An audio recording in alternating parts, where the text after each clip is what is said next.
namaku Evita dan aku ingin berbagi cerita bersama kalian tentang pentingnya kelas ini, Nissan Fortuna Driving Center untuk kalian para pengemudi pemula. Bahwa ternyata belajar setir mobil itu nggak hanya tentang jago di jalan aja, tapi kita juga perlu untuk memiliki pengetahuan yang cukup untuk bisa ngerawat mobil, mengatasi situasi darurat di jalan seperti overhead, ban kempes, mobil mogok, dan lain-lain. Nah, tujuan pokok kenapa Nissan Fortuna membuka kelas driving center ini adalah agar siswa betul-betul bisa menguasai segala hal yang berkaitan dengan berkendara mulai dari teori hingga praktik. Nantinya siswa juga akan belajar hal-hal dasar seperti gimana sih posisi duduk yang benar biar gak gampang capek, lalu kalau ada lampu indikator di dashboard mobil menyala, solusinya gimana?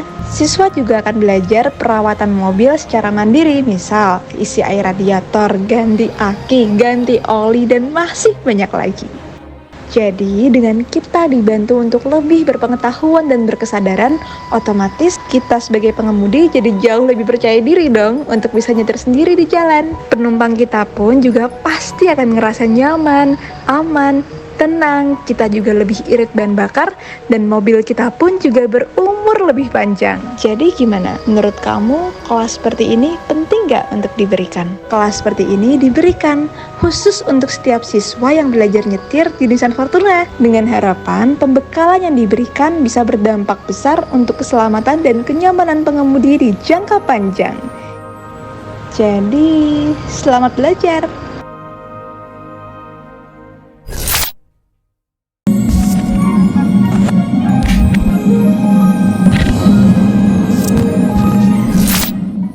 Jadi yang pertama adalah kita harus bisa mengatur jok untuk dudukan seorang pengemudi ya.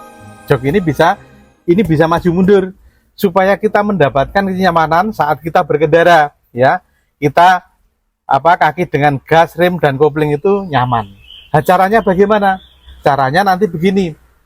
Ini ada besi untuk pembebasan daripada dudukan kita. Caranya diangkat dan tangan kita pada roda kemudi begini.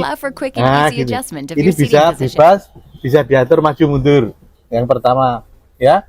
Yang kedua, ini ada tuas juga. Tuas ini adalah untuk membebaskan sandaran. Caranya bagaimana? Ini diangkat dan ditahan. Kemudian punggungnya yang untuk ngatur, tapi ditahan, punggungnya ngatur. Kalau kira-kira sudah bisa mendapatkan kenyamanan yang pas, ini baru dilepas. Nah, gitu. Kemudian tangan gimana? Tangan di sini, ya. Posisi nyetir itu seperti ini, ya. Jadi nyamannya seperti ini, ya.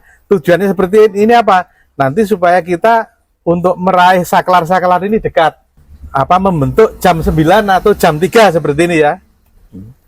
Jadi yang salah nggak boleh nyopir gini. Yang benar adalah seperti ini. Nah, ini nanti akan mendapatkan kenyamanan dalam kita berkendara. Itu yang pertama.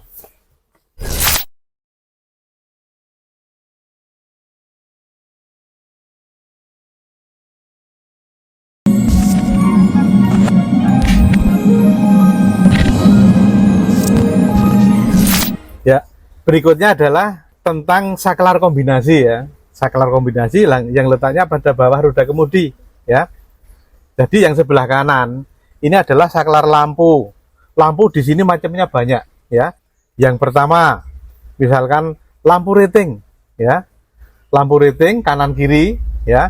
Kemudian lampu kota, lampu senjari, kemudian lampu kepala. Lampu kepala nanti dibagi dekat dan jauh ya. Kemudian ada lagi lampu dim, ya. Kemudian ada lagi yaitu lampu fog lamp. Nah itu. Jadi ada 8 ya, ada 8 lampu yang dikendalikan dari satu saklar. Makanya dikatakan saklar kombinasi, ya. Kemudian kalau kita praktekkan yang namanya rating misalnya, rating kiri, rating kanan, rating kiri itu nanti kita dorong ke depan. Nah, jadi kalau masih bingung kiri ke sana arahnya, berarti kiri, dorong ke depan sana. Nah, itu nanti ratingnya kiri. Rating kanan, nah nanti kita ke kanan, berarti ini akan ke kanan. Yaitu. Kemudian kalau sudah senjahari, ya, kita harus menghidupkan lampu. Namanya lampu kota. Caranya bagaimana? Ini diputar 1 kali. Nah, ini lampu-lampu kota akan hidup, lampu-lampu kecil, lampu plat nomor akan hidup. Ya, biasanya digunakan kalau cahayanya masih remang-remang, suasananya remang-remang. Yang berikutnya itu nanti lampu kepala, lampu besar. Kalau sudah gelap ya, ini tak putar satu kali lagi. Berikutnya lagi lampu kepala dibagi lagi, lampu jauh dan lampu dekat. Jadi lampu jauh itu didorong ke bawah, lampu dekat ditarik ke atas. Tik tik tik tik. Nah, itu lampu. Kemudian ada lagi lampu yang sifatnya isyarat, namanya lampu dim. Caranya bagaimana? Ini diangkat biak. Nah, itu cahaya kelihatan itu. Itu adalah lampu isyarat. Ada lagi satu namanya lampu fog lamp. Nah, lampu fog lamp itu adalah lampu tambahan atau lampu kabut juga bisa. Ya. Ini adalah saklar yang bagian kanan. Yang bagian kiri itu adalah saklar untuk menghidupkan wiper atau washer untuk mengeluarkan air atau menghidupkan kipas kaca. Suatu saat kaca ini kotor, untuk mengeluarkan air caranya bagaimana? Ini diangkat. Nah, itu airnya keluar. Coba perhatikan itu ya. Itu airnya keluar. Nah. Kemudian gerakannya macam-macam, ya. Gerakan ini macam-macam tergantung keadaannya. Misalkan kita menghapus satu kali, ini dorong ke depan, nanti akan mati sendiri, kembali sendiri. Kemudian hujannya rintik-rintik, ya. Ini kita tarik satu kali. Nah, ini akan bergerak tapi ada tahapannya, agak lama tahapannya, misalkan 5 detik ya, seperti ini. Untuk mengatasi hujan rintik-rintik. Kalau hujan deras, saklar di belakangan lagi, digeser lagi. Ini hidup terus-menerus, ya. Kalau hujannya deras sekali, tambahin lagi, ini akan kecepatannya banter. Kemudian kalau mematikan, ini didorong ke depan pol, terus dilepas, mati sendiri, ya. Itu. Kemudian ujungnya ini juga merupakan saklar tapi untuk menghidupkan bagian belakang. Ya, contohnya gini, ya ini tak geser, itu belakangnya akan hidup, ya, belakangnya akan hidup. Jadi seperti itu saklar kombinasi itu cara kerjanya seperti itu.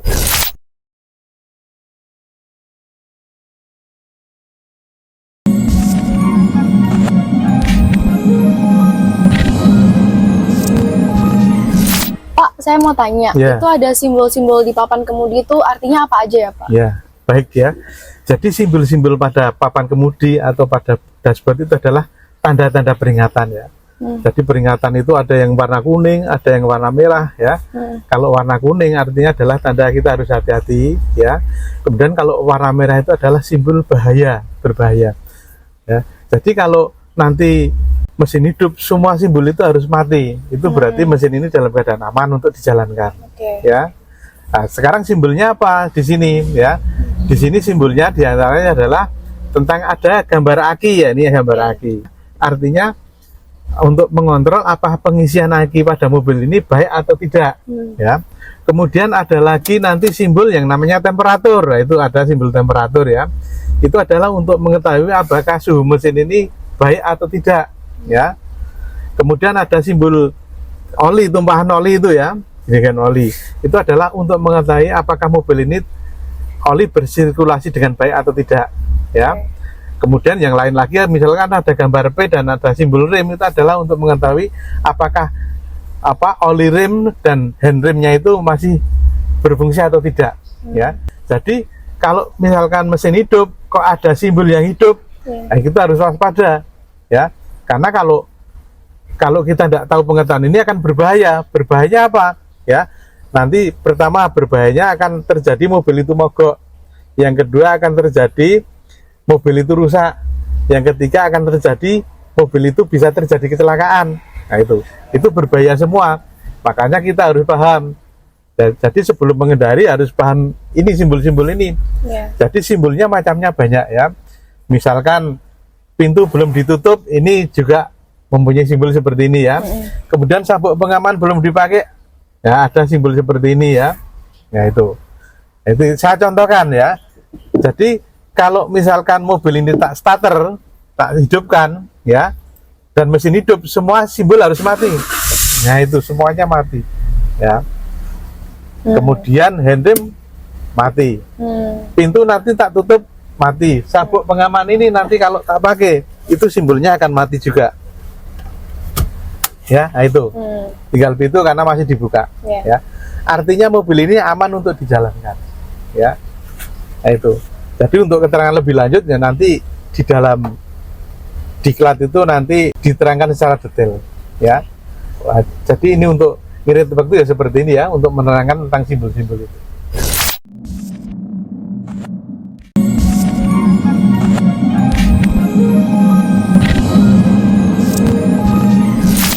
Sekarang kita akan memfungsikan handrem ya, atau handbrake istilahnya. Jadi setiap kita parkir ini harus difungsikan. Jadi kalau ini berfungsi, ciri-cirinya adalah tanda P ini hidup. Nah, P itu hidup, berarti handremnya masih berfungsi. Ya. Kemudian kalau kita membebaskan bagaimana? Bebaskan caranya nanti gini, ini diangkat, ditahan, terus ini ditekan, tombol ini ditekan, baru rilis bebas. Nah, ini, ya. Terus naik fungsikan gimana? Ya, secara umum fungsikan tarik aja gini, enggak, jangan neken ini, jangan. Secara umum ini ya, ini. Nah, gitu. Bebaskan bagaimana? Nah, ya. Fungsikan bagaimana? Ya. Jadi untuk membebaskan kesalahannya itu bunyi gini. Nah, ini enggak boleh ya. Nah, gini enggak boleh. Ya, misalkan sampai bunyi mak, nah enggak boleh. Ini nanti akan merusak daripada gigi di sini, ya. Sekarang berikutnya ini. Ini adalah tongkat penalang. Ini jenisnya penalang manual ya. Jadi nanti gunanya penalang ini untuk apa? Penalang adalah fungsi utamanya adalah untuk menyesuaikan tingkat-tingkat kecepatan sesuai dengan lajunya kendaraan. Ya, jadi harus sesuai. Nah, tidak sesuai akibatnya apa? Ya nanti akan memperpendek umur mesin atau istilahnya nyopirnya kasar. Nah, itu karena tidak sesuai ini. Contohnya apa? Misalkan penalang 2 masuk 2 larinya kok 40. Jatahnya 2 itu ya 20 sekitar itu. Jatahnya 3, penalang 3 ya 30 speedometer. 4 ya 40. Nah, kurang lebihnya seperti itu. Sekarang untuk masuknya penalang caranya gimana? Ini harus benar ya. Halusnya seorang nyopir itu nanti diawali dengan benar tidaknya masuknya gigi penalang ini. Saya contohkan ya. Ini dari 0. 0 itu dudukannya tegak lurus ya. Jadi kalau 1 dalam simbol, nek 0 itu adalah duduknya antara 3 dan 4. Nek 1 itu harus ke kiri dan ke depan ya. Makanya karena ada unsur ke kiri, nanti tangan kita begini. Nah, jangan sembarangan, tangan itu akan menentukan benar dan tidaknya. Posisi tangan salah, kecenderungannya juga nanti akan salah masuknya penalang. Jadi untuk 1 gini. Nah, gini. Ya. Kalau 2, tangan tetap begini. Karena ada dorong ke kiri, begini. Tak, tak. Nah, itu 2. Ya. Nek 3, dorong. Ya. Kemudian dilepas saja. Dengan dilepas sudah geser sendiri, sudah mapan sendiri. Tinggal dorong ke depan. 3. 4, tangan di atas. Tidak boleh gini. Tidak boleh gini. Tangan di atas begini. Nah, itu 4. Tak ulangi yang secara cepat. 1, 2, 3, 4, 4 ke 2, 2 ke 3, 3 ke 1, 0. Nah. Kalau cara pengoperasian persnelingnya salah gimana Ya, Pak? Apa yang terjadi? Bagus ya. Jadi kalau tangan kita sembarangan dalam megang ini karena memang belum berpengalaman, misalkan 1 gini ya. Sekarang dari 1 ke 2 tangan kita begini ya. Karena kita duduknya di sini, kecenderungan orang itu nanti nariknya masih ke sini ya. Jadinya nah ini tidak 2 tapi 4 kan gitu ya. Jadi tangan salah nanti hasilnya juga salah. Kemudian 3, mau ke 4, tangannya ini berbahaya, ini nanti bisa lari ke atret. Nah, ini lari ke atret. Nah, itu berbahaya. Jadi kesimpulannya, tangan salah nanti akan menghasilkan kecenderungannya nanti akan salah. Maka tangan harus benar ya. Ini berdasarkan pengalaman yang berpuluh-puluh tahun mengajar itu seperti itu.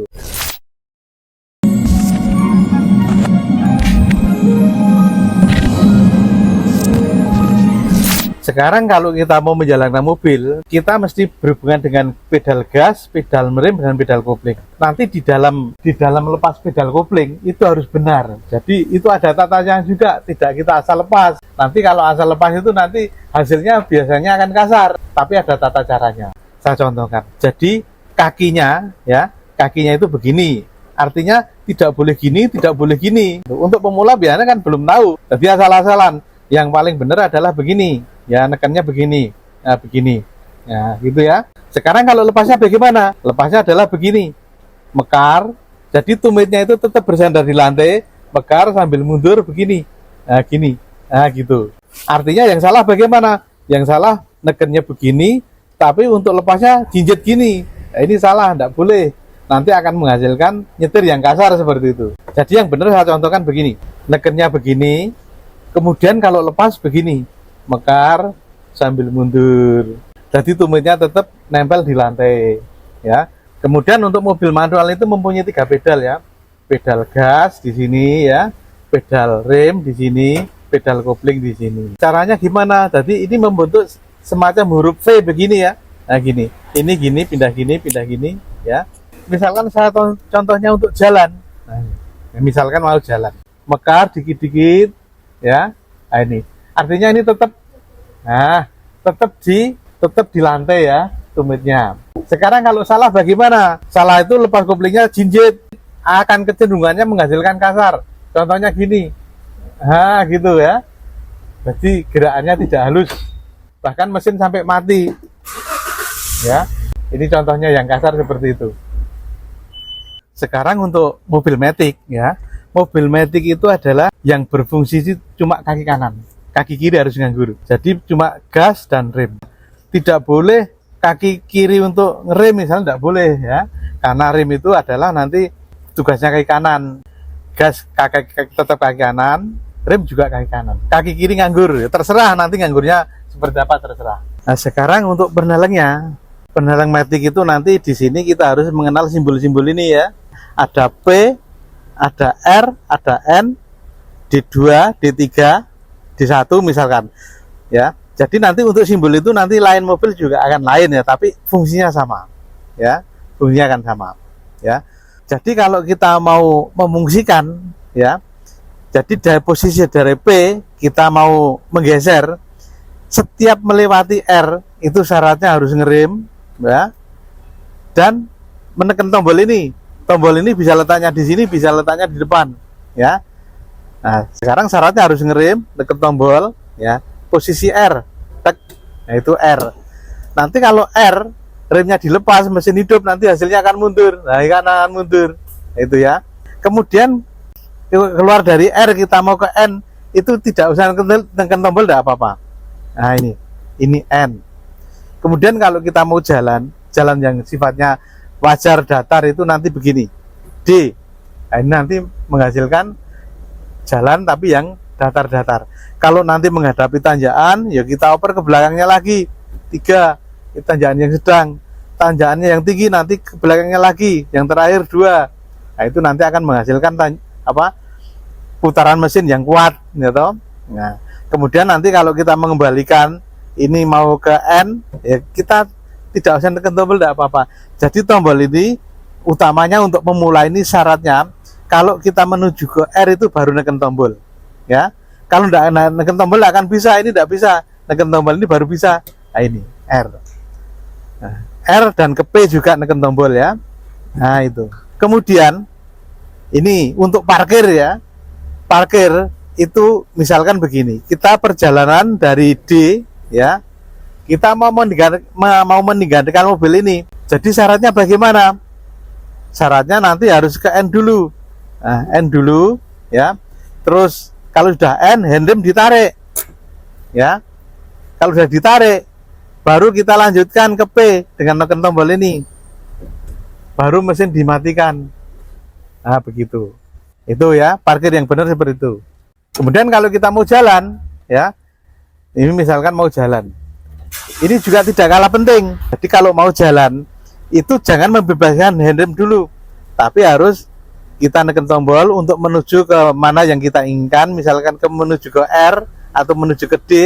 Nah, kalau sudah ke D sesuai dengan keinginan, baru handrem ditarik, dibebaskan, baru kita bisa jalan.